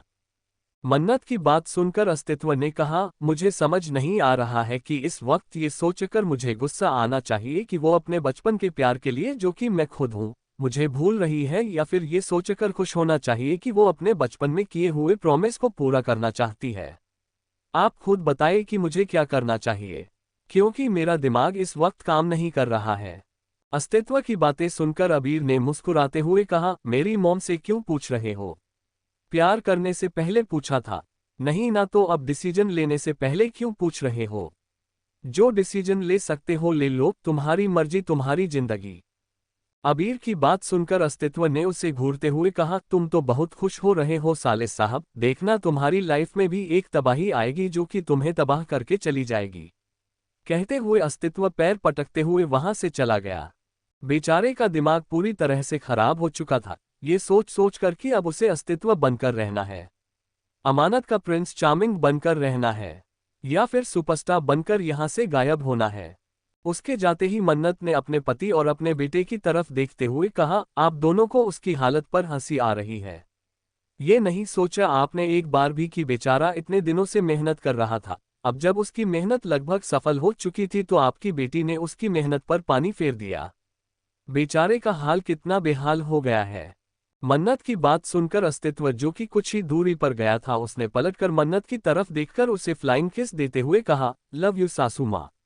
आप अकेली है जिसे मेरी हालत की परवाह है, वरना किसी को मेरी कोई परवाह नहीं है, किसी को मुझसे कोई मतलब नहीं है। अगर आप सिंगल होती ना तो पक्का आपसे शादी कर लेता। कहते हुए अस्तित्व वहां से भाग गया। उसकी बात सुनकर अथर्व उसे गुस्से से घूर रहा था। उसके जाते ही मन्नत ने अथर्व की तरफ देखते हुए कहा, उसे घूरना बंद कीजिए, छोटी छोटी बातों पर बच्चों की तरह इस तरह से जलनखोर की तरह जलना अच्छी बात नहीं होती है। अब बुढ़ापा आ चुका है आपका। मन्नत की बात सुनकर अथर्व ने उसे कमर से पकड़कर अपने करीब खींचकर उसे घूरते हुए कहा, अच्छा बुढ़ापा आ चुका है। आज रात को मैं बेड पर आपको अच्छे से बताता हूं कि बुढ़ापा कहते किसे है। अथर्व की बात सुनकर मन्नत की आंखें बड़ी बड़ी हो गई। उसने अथर्व को घूरते हुए कहा, आपको बिल्कुल भी शर्म नहीं आती है। इस वक्त हम हॉस्पिटल में हैं और हमारी बेटी अंदर एडमिट है और हमारा बेटा हमारे पास है, थोड़ी सी तो शर्म कर लीजिए। मैंने सच ही कहा कि आप बूढ़े हो चुके हैं बूढ़े। मन्नत की बात सुनकर अथर्व ने कहा, तो मैंने भी कहा ना कि ये बूढ़ा आदमी आपको बता देगा कि इसके अंदर कितनी ताकत है मन्नत। कहते हुए अथर्व ने हल्के से मन्नत के गाल पर बाइट कर लिया। मन्नत का चेहरा इस वक्त शर्म से लाल हो चुका था। उसे समझ नहीं आ रहा था कि वो अपने बेशर्म पति का क्या करे। वहीं अंदर अमानत रो रही थी। उसने अपने मुंह पर हाथ रखा हुआ था ताकि बाहर उसके रोने की आवाज कोई सुन ना सके। उसने खुद से कहा, हम क्या करें समझ नहीं आ रहा है। एक तरफ दिल कर रहा है कि प्रिंस चार्मिंग को ढूंढे और दूसरी तरफ ऐसा लग रहा है जैसे हम गलत कर रहे हैं। भले ही लंगूर हमारी जिंदगी में अब आया था, पर हम दोनों के बीच में कितना कुछ हो गया। हम दोनों एक दूसरे के कितना करीब आए थे। हमें क्या करना चाहिए महादेव, हमें कुछ समझ नहीं आ रहा है। कहते हुए मन्नत रोते हुए बेड पर लेट गई। उसे इस वक्त हद से ज्यादा गिल्टी महसूस हो रहा था। अस्तित्व की बात की, अब मैं तुम्हारे पास नहीं आऊंगा, किसी और के पास चला जाऊंगा। उसे अपने दिल में तीर की तरह चुभती हुई महसूस हो रही थी। पर उसने भी तो यही कहा था कि वो उसे छोड़कर किसी और के पास चली जाएगी। भले ही अस्तित्व ही वो दूसरी आइडेंटिटी वाला प्रिंस चार्मिंग था, पर यह बात फिलहाल तो अमानत नहीं जानती थी।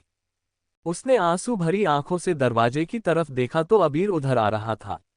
अबीर ने अंदर जाकर जब देखा कि अमानत रो रही है, वो तेज कदमों से चलता हुआ अमानत के पास आ गया। उसने परेशानी भरी आवाज में कहा, व्हाट हैपेंड प्रिंसेस, आप रो क्यों रही है। अबीर की आवाज सुनकर अमानत ने उसे गले से लगाकर सुबकते हुए कहा, भाई हमें समझ नहीं आ रहा है कि हमें क्या करना चाहिए। हमें हमारे प्रिंस चार्मिंग की याद आ रही है, हमें सब कुछ याद आ चुका है। हमें उनसे किया हुआ प्रॉमिस सब कुछ याद है, पर हमें ऐसा लग रहा है जैसे हम हमारे लंगूर के साथ गलत कर रहे हैं। हमें कुछ समझ नहीं आ रहा है भाई, हम क्या करें। हमारा दिमाग काम नहीं कर रहा है, कुछ बताइए भाई प्लीज, कोई सॉल्यूशन दीजिए, वरना हम पागल हो जाएंगे। अमानत की बात सुनकर अबीर ने मुस्कुराते हुए कहा, अपने दिल पर हाथ रखो और अपनी आंखें बंद करो, जो भी तुम्हारी आंखों के सामने आए वही तुम्हारा सच्चा प्यार है। अबीर की बात सुनकर अमानत ने आंसू भरी आंखों से उसकी तरफ देखकर मुंह बनाते हुए कहा, आप तो ऐसे कह रहे हो जैसे आपने 2-3 बार सच्चा प्यार कर लिया। आप खुद अपने दिल पर हाथ रखो और अपनी आंखें बंद करो और जो आपको नजर आए वो आपका सच्चा प्यार है। अमानत की बात सुनकर अबीर ने छोटी आंखों से उसे घूरते हुए कहा, आप चुपचाप जैसा कहा है वैसा कीजिए, और रही बात मुझे प्यार होने की, तो मुझे जब प्यार हो जाएगा तो मैं आपको बता दूंगा। कहते हुए अबीर के चेहरे पर अजीब से एक्सप्रेशन आ गए। अमानत ने अपने आंसू साफ करके अबीर की तरफ देखा और अपने दिल पर हाथ रखकर अपनी आंखों को बंद कर लिया। आंख बंद करते ही उसे बचपन का सीन याद आने लगा, किस तरह से उसका प्रिंस चार्मिंग गाना गाता था और गिटार बजाता था और वो बालकनी में खड़ी होकर झूमते हुए उसे देखते रहती थी। वो अभी मुस्कुरा ही रही थी कि सीन चेंज हो गया और अब उसे उस बालकनी में खड़ा अस्तित्व नजर आने लगा। ये याद आते ही अमानत ने जल्दी से अपनी आंखें खोलकर हैरानी से अबीर की तरफ देखते हुए कहा, भाई वो एक्चुअली वो उस बालकनी में हमारे प्रिंस चार्मिंग, वो हमारा लंगूर। अमानत के मुंह से कुछ भी क्लियर नहीं निकल रहा था। उसके चेहरे के एक्सप्रेशन देखकर और उसे लड़खड़ाते हुए देखकर अबीर ने मुस्कुराते हुए कहा, जवाब मिल गया ना। कहते हुए अबीर उसके गाल पर किस करके वहां से चला गया। वही खुशी की वजह से अमानत की आंखों में आंसू आ गए। उसने धीरे से कहा, इसका मतलब लंगूर ही हमारा प्रिंस चार्मिंग है। अमानत ने अपनी आंखों को बंद किया। उसकी आंखों से आंसू निकल रहे थे पर ये खुशी के आंसू थे।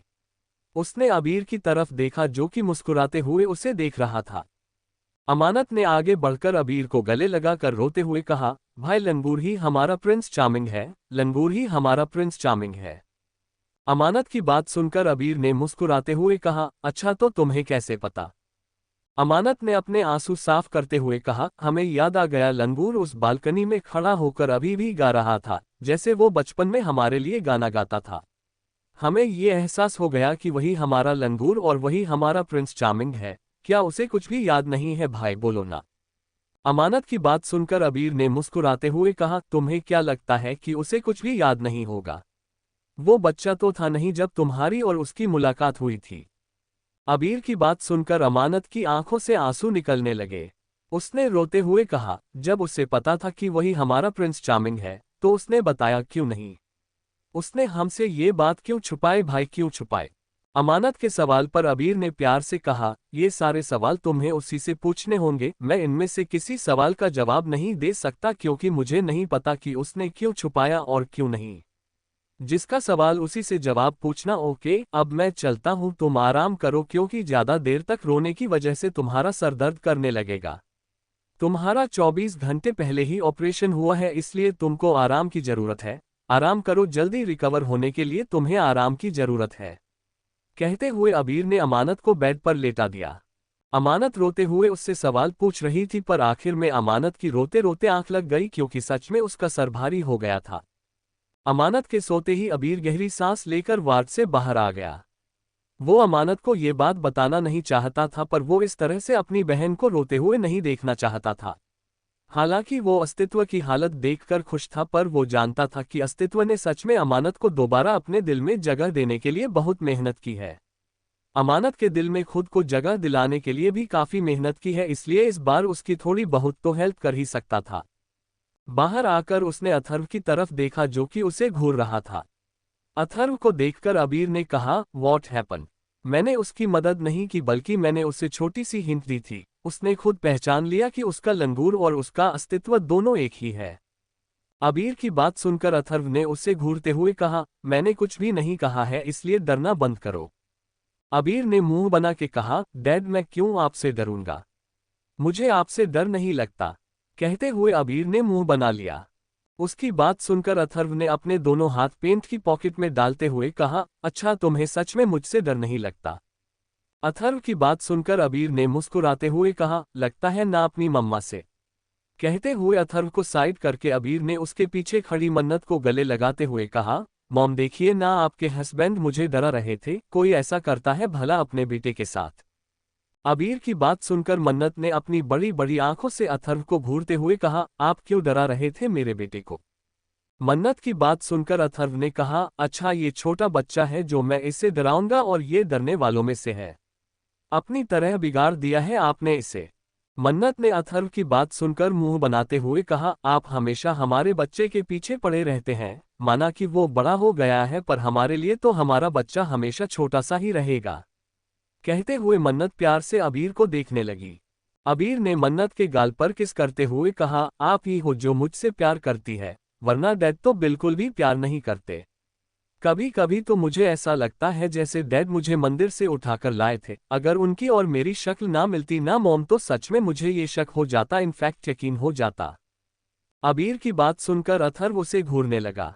मन्नत ने मुस्कुराते हुए कहा, आप तो हमारे बच्चे हो, हमने 9 महीने तक आपको कोख में रखा है तो आप ऐसा कैसे कह सकते हैं। मन्नत की बात सुनकर अबीर ने प्यार से उसके गालों को खींचते हुए कहा, मेरी प्यारी मम्मा, मुझे पता है कि आपने मुझे अपनी कोख में रखा है, इसलिए तो मैं इतना हैंडसम हूं कि लड़कियां मेरे पीछे दीवानी है। आपकी ये नीली आंखें विरासत में जो मिली है मुझे, कहते हुए अबीर मुस्कुराने लगा। उसकी बात सुनकर मन्नत के चेहरे पर भी मुस्कुराहट आ गई। अथर्व ने उन दोनों की तरफ देखते हुए कहा, बहुत हो गई बातें, अब आप दोनों जाकर घर पर आराम कीजिए, यहाँ पर अमानत के साथ मैं रुकने वाला हूँ। अथर्व की बात सुनकर मन्नत और अबीर दोनों ने एक साथ कहा, नहीं, हम रुकने वाले हैं। उन दोनों की बात सुनकर अथर्व ने उन्हें घूरते हुए कहा, सब लोग यहाँ पर रुककर अपनी तबीयत खराब करना चाहते हो। मैं एक साथ सबकी तबीयत हैंडल नहीं कर सकता, इसलिए तुम दोनों जाकर घर पर आराम करो, मैं यहाँ पर रुक रहा हूँ। अबीर ने जैसे ही ये सुना उसने कहा, बिल्कुल भी नहीं, आप दोनों घर जा रहे हो और दोनों जाकर आराम कर रहे हो, मैं यहाँ पर रुक रहा हूँ। वैसे भी अब आप दोनों की उम्र हो गई है, आपको ज्यादा देर तक जागना नहीं चाहिए। अबीर की बात सुनकर अथर्व उसे गुस्से से घूरने लगा। अबीर ने अथर्व के पास आकर उसे गले लगाते हुए कहा, डैडी, इस बार मान जाओ ना कि आपकी उम्र हो चुकी है, चुपचाप घर जाओ वरना मुझसे बुरा कोई नहीं होगा। आखिर में अबीर के सामने हार मान के अथर्व ने अबीर को घूरते हुए कहा, ठीक है, मैं घर जा रहा हूँ, पर यह मत समझना कि मैं तुम्हारी वजह से घर जा रहा हूँ। मैं अपनी मन्नत के लिए घर जा रहा हूँ ताकि वो अकेली ना रह सके। अथर्व की बात सुनकर मन्नत ने कहा, ठीक है, मैं समझ गई आपकी बात, अब चलिए। कहते हुए मन्नत ने अथर्व का हाथ पकड़ लिया और अबीर की तरफ देखते हुए कहा, अपना भी ध्यान रखना और अमानत का भी। अबीर ने मुस्कुराते हुए अपना सर हिला दिया और उन दोनों के जाने का इशारा किया। वो दोनों एक बार अमानत के वार्ड में आ गए और अमानत के सर पर हाथ फेरकर वहां से राठौर मेंशन के लिए निकल गए। मन्नत की तबीयत सच में थोड़ी खराब हो गई थी, इसलिए अथर्व रेडी हो गया था मन्नत के साथ जाने के लिए। उसके लिए जितनी इम्पोर्टेंट उसकी प्रिंसेस थी उतने ही इम्पोर्टेंट मन्नत और अबीर भी थे। वो अपने परिवार से हद से ज्यादा प्यार करता था। एक हार्टलेस इंसान के लिए उसकी फैमिली बहुत जरूरी थी, उसकी फैमिली के लिए उसका हौर धड़कता था। उनके जाने के बाद अबीर अमानत के वार्ड के पास आ गया। उसने अमानत के वार्ड में नजरें घुमा कर देखा और खुद रेस्ट रूम में आराम करने के लिए चला गया, क्योंकि उसे भी इस वक्त बहुत नींद आ रही थी। कुछ ही देर में वो भी रेस्ट रूम में सुकून की नींद सो गया था। दूसरी तरफ शेखावत मेंशन में अस्तित्व परेशानी से चक्कर काट रहा था। वेदांत और सौरभ उसके आसपास घूम रहे थे और दोनों उससे पूछ रहे थे कि हुआ क्या है। जब अमानत को होश आ गया है तो वो इतना परेशान क्यों है। पर वो दोनों की बात का कोई जवाब नहीं दे रहा था, जिस वजह से वो दोनों ही इरिटेट हो चुके थे। आखिर में वेदांत ने अस्तित्व के पास आकर उसे कंधों से पकड़कर हिलाते हुए कहा, बहुत घूम चुका है, अब बता कि प्रॉब्लम क्या है। वेदांत की बात सुनकर अस्तित्व ने उसकी तरफ देखते हुए कहा, प्रॉब्लम? मेरी लाइफ में प्रॉब्लम ही प्रॉब्लम है। पहले मैं उसे याद दिलाना चाहता था कि मैं उसका प्रिंस चार्मिंग हूँ, पर आप जब उसे याद आ चुका है कि मैं उसका प्रिंस चार्मिंग हूं तो मेरा दिमाग खराब हो चुका है। अस्तित्व की बात सुनकर वेदांत और सौरभ ने एक दूसरे की तरफ देखकर खुश होते हुए कहा, ये तो ग्रेट न्यूज़ है कि उसे सब कुछ याद आ चुका है, तुझे तो खुश होना चाहिए, खुशी से झूमना चाहिए, पर तू तो इस तरह से घूम रहा है जैसे तू पागल हो रहा है। आखिर प्रॉब्लम क्या है, क्या हुआ है? अस्तित्व ने उन दोनों की तरफ देखते हुए कहा, पहले वो अपने प्रिंस चार्मिंग को भूल गई, यानी कि मुझे भूल गई, और अब उसे अपने प्रिंस चार्मिंग के पास जाना है, इसलिए अब वो मुझे यानी कि अस्तित्व शेखावत को छोड़ना चाहती है। उसने मुझसे कहा कि हमारे बीच में कुछ नहीं हो सकता क्योंकि वो अपनी आगे की जिंदगी अपने प्रिंस चार्मिंग के साथ बिताना चाहती है। अस्तित्व की बात सुनकर सौरभ ने अजीब सा मुंह बनाते हुए कहा, तुम कहना क्या चाहते हो? कुछ समझ में नहीं आ रहा है। उसकी बातें सुनकर अस्तित्व ने अपने बाल खींचते हुए कहा, मुझे खुद समझ नहीं आ रहा है कि मैं क्या कहना चाहता हूँ। मैं कहना चाहता हूँ कि वो मेरे लिए मुझे ही छोड़ना चाहती है, मतलब अस्तित्व शेखावत को अपने प्रिंस चार्मिंग के लिए छोड़ना चाहती है, जबकि अस्तित्व शेखावत और उसका प्रिंस चार्मिंग में ही हूँ। मुझे समझ नहीं आ रहा है कि मुझे ये सोचकर खुश होना चाहिए कि उसे हमारे बचपन का प्यार याद है, या ये सोचकर दुखी होना चाहिए कि वो अपने बचपन के प्यार के लिए मुझे छोड़ रही है। अब तुम लोग बताओ कि मुझे क्या करना चाहिए।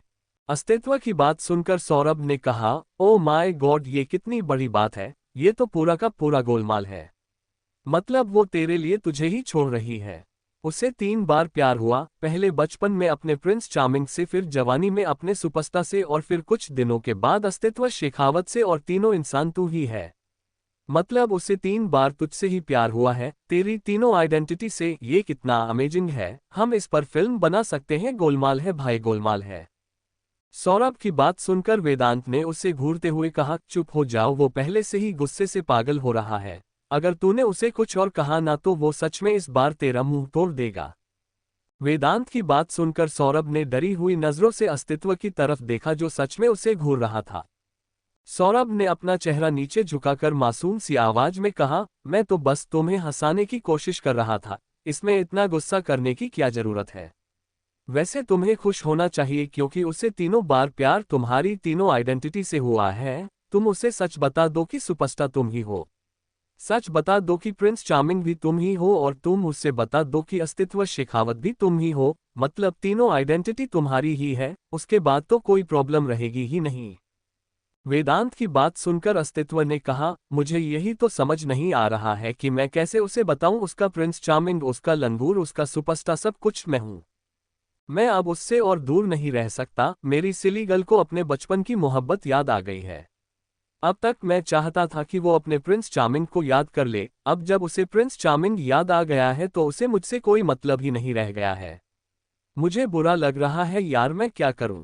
प्यार कितनी बदतमीज चीज है, दिमाग खराब कर देती है। इंसान की सोचने समझने की ताकत छीन लेती है। इंसान को पागल कर देती है, पागल जैसे अब मैं पागल हो रहा हूं। अस्तित्व की बात सुनकर सौरभ ने मुस्कुराते हुए कहा, इश्क बड़े बड़े को पागल कर देता है, और तू तो पहले से ही पागल है। वैसे मैं सोच रहा था कि मुझे भी प्यार कर लेना चाहिए। वैसे सुमन कैसी है? मुझे लगता है कि मुझे उसे अपनी गर्लफ्रेंड बना लेना चाहिए। सौरभ की बात सुनकर अस्तित्व ने उसकी तरफ देखा और फिर वेदांत की तरफ। सौरभ की बात सुनकर वेदांत के चेहरे का रंग काला पड़ चुका था। ऐसा लग रहा था जैसे वो अभी के अभी सौरभ का सर फोड़ देगा।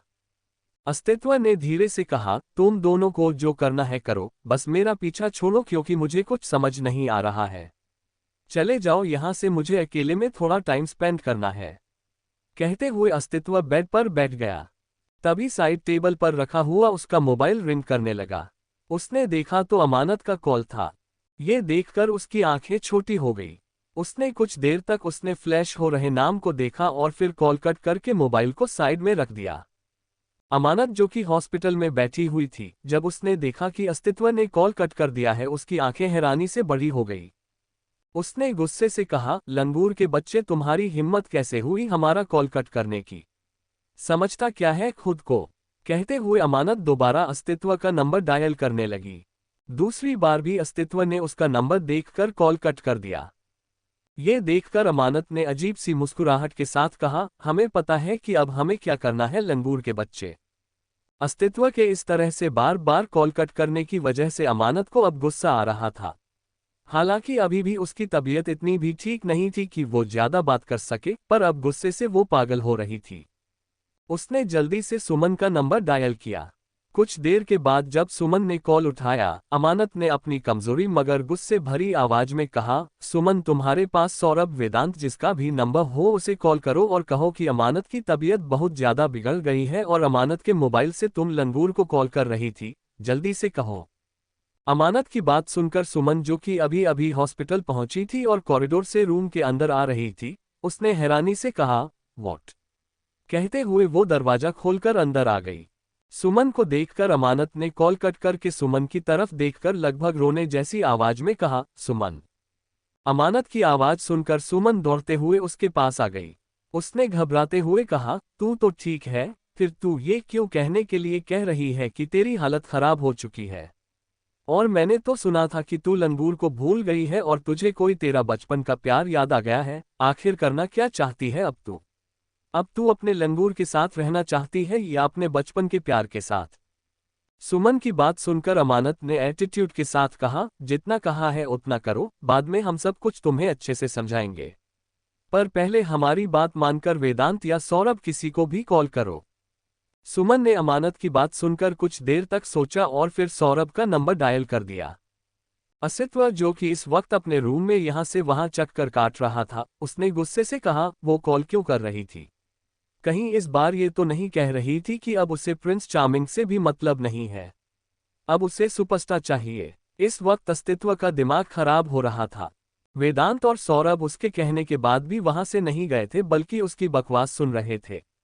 वो दोनों वहां पर खड़े ही थे कि तभी सौरभ का मोबाइल बजने लगा और साथ ही में गाना, मुझे प्यार हुआ अल्लाह मियां। इस रिंग को सुनकर वेदांत और अस्तित्व दोनों उसे घूर कर देखने लगे। सौरभ ने दांत दिखाते हुए कहा, अरे यार, गाना बहुत अच्छा लगा तो मैंने लगा लिया। कहते हुए उसने जल्दी से मोबाइल निकाल कर देखा तो सुमन का नंबर देखकर उसकी आंखें अजीब तरह से बड़ी हो गई। अगले ही पल उसने वेदांत की तरफ देखकर खुशी भरी आवाज में कहा, ओ माय गॉड सुमन, मेरी जान का कॉल है। कहते हुए उसने जल्दी से कॉल उठा लिया। सौरभ के मुंह से सुमन मेरी जान सुनकर वेदांत उसे गुस्से से घूरने लगा। सौरभ ने कॉल पर मुस्कुराते हुए कहा, बोलो सुमन। दूसरी तरफ से सुमन ने कहा, वो अमानत की तबीयत खराब हो गई है। मैं अमानत के मोबाइल से अस्तित्व का नंबर डायल कर रही थी पर वो कॉल नहीं उठा रहा था।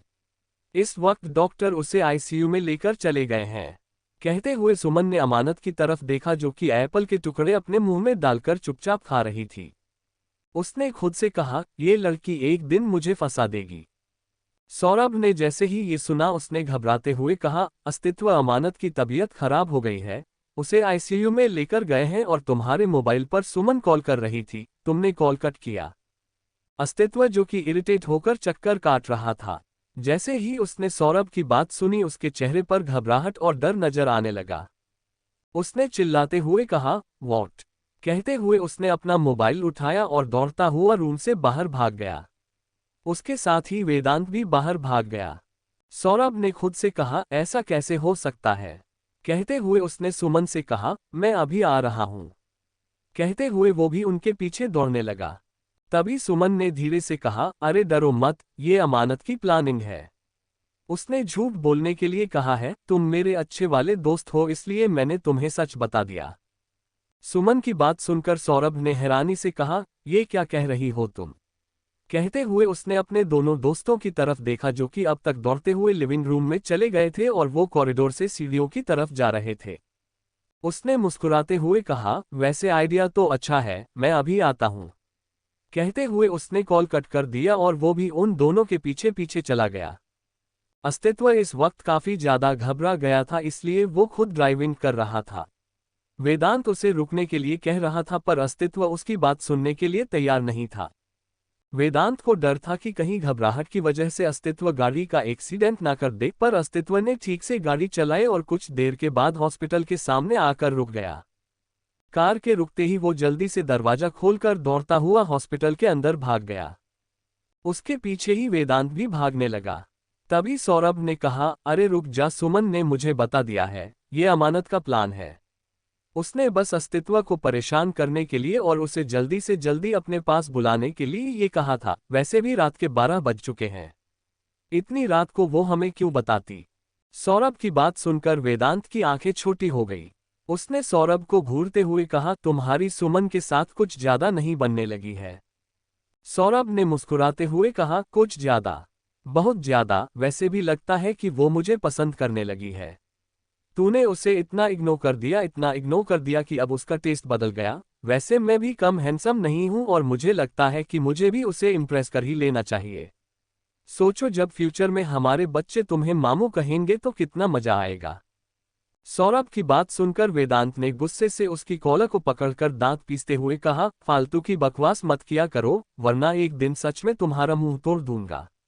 कहते हुए वेदांत सौरभ को धक्का देकर वहां से अंदर चला गया। सौरभ ने मुस्कुराते हुए कहा, अरे मैं मजाक नहीं कर रहा हूं, मेरे बच्चे तुम्हें मामू ही तो कहेंगे। मैं चाचू नहीं कहने दूंगा, क्योंकि कभी सुमन ने तुमसे प्यार किया था। कहते हुए सौरभ दौड़ता हुआ वेदांत के पीछे पीछे अंदर चला गया। अस्तित्व सीधा ऊपर फ्लो पर आ गया। ऊपर इस वक्त अबीर सो चुका था, क्योंकि रात के 12 बजे बज चुके थे और मन्नत और अथर्व दोनों घर जा चुके थे।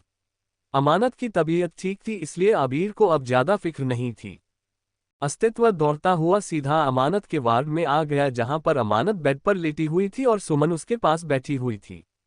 अस्तित्व ने अंदर जाकर गहरी गहरी सांस लेते हुए कहा, तुमने तो कहा था कि इसे आईसीयू में ले जाया गया है, फिर ये यहाँ पर क्या कर रही है? कहते हुए वो अपनी सांसों को संभालने की कोशिश कर रहा था।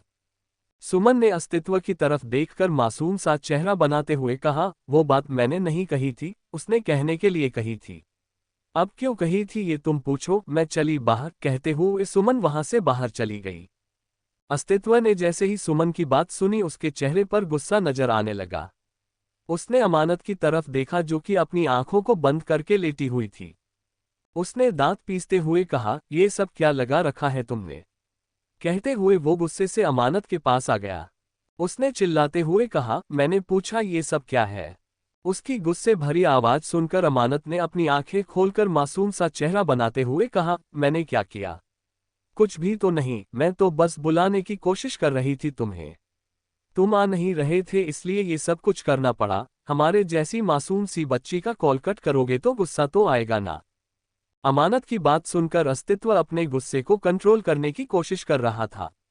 इस वक्त अगर अमानत बीमार ना होती तो वो अमानत को अच्छे से सबक सिखाता। उसने दांत पीसते हुए कहा, तुम्हें पता भी है कि तुम्हारी एक झूठी बात सुनकर मैं कितना ज्यादा घबरा गया था। मैं सब कुछ छोड़कर दौड़ता हुआ यहाँ पर ये सोचकर आया था कि तुम्हारी तबीयत खराब है और तुम यहाँ पर मजे से एप्पल खा रही हो। बहुत मजा आता है ना दूसरों को परेशान करने में। कहते हुए अस्तित्व की आवाज सच में डरावनी हो गई। अमानत ने डरते हुए कहा, देखो लंगूर, तुम शांत हो जाओ। हम तुम्हारे साथ बात करना चाहते थे पर तुम हमारा कॉल नहीं उठा रहे थे, इसलिए हमारे पास कोई और ऑप्शन नहीं था। अगर हम कहते कि हमसे मिलने के लिए यहाँ पर आ जाओ तो तुम नहीं आते, इसलिए हमें अपनी तबीयत का बहाना बनाना पड़ा। देखा, तबीयत का बहाना बनाते ही तुम तुरंत यहाँ पर आ गए। अमानत की बात सुनकर अस्तित्व ने दांत पीसते हुए कहा, तुम्हारे लिए ये सब कुछ मजाक है। तुमने एक बार भी सोचा कि ये सुनकर कि तुम्हारी तबीयत खराब है, तुम आईसीयू में एडमिट हो, मेरी क्या हालत हो गई थी? तुमने एक बार भी सोचा? कहते हुए अस्तित्व के जबड़े कस गए। इस वक्त वो सच में बेहद गुस्से में था। अगर अमानत सच में हॉस्पिटल के बेड पर ना होती तो अब तक उसने 2-3 थप्पड़ अमानत को लगा दिए होते। अस्तित्व की डरावनी आवाज सुनकर अमानत घबरा गई। उसकी आंखों में भी आंसू आ गए। उसने लगभग रोते हुए कहा, हम जानते हैं कि हमने गलत किया पर तुमने भी तो गलत किया। बीमार इंसान के साथ कोई ऐसा करता है भला? हमारा कॉल बार बार काट कर रहे थे, एक बार भी कॉल नहीं उठाया। एक बार भी ये नहीं कहा कि तुम ठीक हो। तुम्हारी तबीयत तो खराब नहीं है, तुम मुझे कॉल क्यों कर रही हो? एक बार भी नहीं पूछा, सीधा कॉल कट कर दिया। हमें कितनी तकलीफ हो रही थी तुम्हें पता भी है। अमानत की बात सुनकर अस्तित्व ने उसे घूरते हुए कहा, तुमने खुद ही कहा था कि अब तुम्हें मेरे साथ कोई रिश्ता नहीं रखना, तुम्हें मुझसे कोई मतलब नहीं है, तो तुम क्या चाहती थी कि मैं पागल आशिक की तरह तुम्हारे पीछे पीछे घूमूं? बोलो। अस्तित्व की बात सुनकर अमानत ने अपने आंसू साफ करते हुए कहा, हमने ऐसा कब कहा? हम तो बस ये चाहते थे कि तुम हमसे बात करने के लिए आ जाओ, हमें तुमसे जरूरी बात करनी थी। अमानत की बात सुनकर अस्तित्व ने उसे घूरते हुए कहा, बताओगी तुम्हारी जरूरी बात क्या है? क्योंकि अब मुझे तुम्हारे साथ फालतू टाइम बर्बाद करने का कोई शौक नहीं है। जो कहना है जल्दी कहो ताकि मैं यहां से जा सकूं। अस्तित्व की बात सुनकर अमानत ने अपने आंसू साफ करते हुए कहा, एक्चुअली अब हमें हमारे प्रिंस चार्मिंग से भी प्यार नहीं है। इनफैक्ट हमें किसी से प्यार नहीं है। हमने डिसाइड किया है कि हम संन्यास लेकर पहाड़ी पर जाकर बैठ जाएंगे। अमानत की बात सुनकर अस्तित्व की आंखें छोटी हो गई। उसने अमानत को घूरते हुए लगभग चिल्लाते हुए कहा, तुम्हारा दिमाग खराब हो चुका है या तुम्हें थोड़ी थोड़ी देर में दौरे पड़ते रहते हैं? क्या बकवास कर रही हो तुम? अस्तित्व की बात सुनकर अमानत ने अपने आंसू साफ करते हुए कहा, हम मजाक नहीं कर रहे हैं, हम सच कह रहे हैं। वैसे भी इतने सालों में हमारे प्रिंस चार्मिंग ने किसी और को इम्प्रेस कर लिया होगा। हम उनके प्यार को उनसे दूर नहीं करने वाले, इसलिए हमने डिसाइड किया है कि हम सच में पहाड़ पर जाकर बैठकर सन्यासी बन जाएंगे। अब हमारा ये प्यार मोहब्बत से भरोसा उठ चुका है। हम बस तुम्हें ये बताना चाहते थे पर तुमने तो हमारा कॉल ही नहीं उठाया। अमानत की बात सुनकर अस्तित्व, जो कि ये सोचकर कंफ्यूज था कि उसे ये सोचकर खुश होना चाहिए कि अमानत को बचपन का प्यार याद आ गया है या फिर ये सोचकर दुखी होना चाहिए कि बचपन के प्यार के याद आने के बाद वो उसे भूल गई है। उसकी हवाएं उड़ गई। मतलब अब ये लड़की उसकी किसी भी आइडेंटिटी से प्यार नहीं करती थी, अब ये संन्यास लेने की प्लानिंग कर रही थी। अस्तित्व के चेहरे का उड़ा हुआ रंग देखकर अमानत ने तिरछी मुस्कुराहट के साथ कहा, मिस्टर अस्तित्व, शिकायत और हमारे लंगूर और हमारे प्रिंस चार्मिंग, तुम्हें क्या लगता है कि तुम हमें उल्लू बनाओगे और हम तुम्हारी बातों में फंस जाएंगे? अब हम भी देखते हैं कि तुम क्या करते हो। कहते हुए अमानत ने उदासी भरी आवाज में कहा, अब हमें इस मोह माया की दुनिया में नहीं रहना। हमने अपनी मम्मी और अपने डैडी से बात कर ली है। वो दोनों भी हमारे फैसले की कदर करके हमें सन्यासी बनने देने के लिए तैयार है। हम कल ही भाई से बात करके अपने लिए पहाड़ पर टिकट बुक करवाते हैं। अमानत की बात सुनकर अस्तित्व ने दांत पीसते हुए कहा, इडियट लड़की, बकवास करना बंद करो, अपने छोटे से दिमाग को कम चलाओ वरना सच में ये ब्लास्ट हो जाएगा।